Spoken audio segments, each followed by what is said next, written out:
In the name of the Father, and of the Son, and of the Holy Spirit. Amen. Good day, my dear brothers and sisters in Christ, and welcome to our daily dose of inspiration from the Word of God. Wiki. Today is a Compassionate Friday, and our Gospel for today is taken from the Gospel of Mark, chapter 7, verses 31 to 37.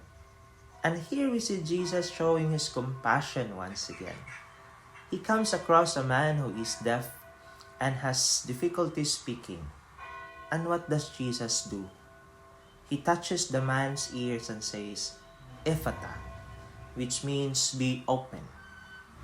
Can you imagine how this man must have felt?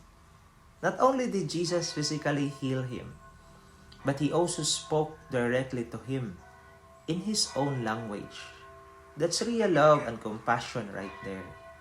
And it's a reminder for us to also show compassion and kindness to those around us, especially those who may be struggling or facing difficulties in life nowadays. As Mark Twain once said, kindness is a language the deaf can hear and the blind can see. Let us spread love and kindness wherever we go. Ang atong ebanghelyo karon mga igsoon usa ka maanindot nga panig-ingnan sa hagit ni Papa Francisco of what a synodal church is. A church that chooses to journey with us. A church that will never abandon us and will never leave us behind.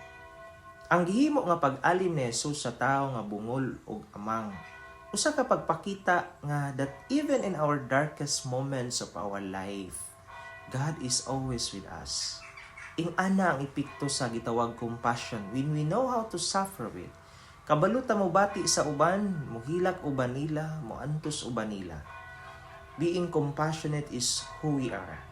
We are not created by God to hate, to curse, or to take revenge. We are created after God's own heart.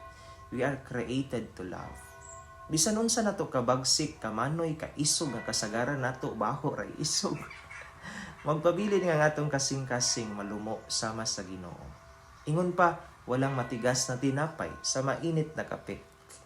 Ipahinumduman kita sa tong ebanghelyo karon mga igsuon nga kita usab adunay susama sa kabuta ug kabungol ug kaamang. Ug gani siguro mas labaw pa kay sagad nato nagpakabuta ug nagpakabungol. Ug mao ni ang pinakarisod ablihan. Kanang pagpili sa kangit-ngit nga kinabuhi o kahimtang o pagsalikway sa kahayag. Nahimo kitang buta o bungol tungod siguro sa salapi, garbo, o sa kasikat nga atong gibati. Pila kaha ka nato karon nga dili buta apan nagpakabuta-buta sa kahimtang sa itong mga igsuon nga nanginahanglan.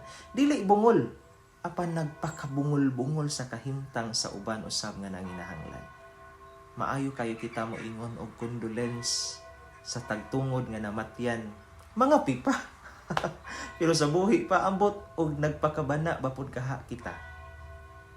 Sa gadaot pa wala gyud ta nagpakabana. Pagkamatay na og pagkabalo pagyud nga usata sa mga naay katungod nga bahinan. Moingon din ta, it is my right. Ambot og naabay mga anak karon gailog og atiman sa gadaot nila mga ginikanan. Ang atong sagad nga madungog, gailog, o gani nagpatay tungod sa kabilin nga kabtangan sila mga ginikanan. Kasi tawag ana, baga lang siguro yung tag-face. Labaw pa kita sa mga bungol. Hinumdumi ang giingon sa balaang kasulatan. Ang sukdanan nga atong gigamit sa atong isig katao, mauusab ang sukdanan nga gamiton sa Ginoo. Diha ka nato, diha ka nimo.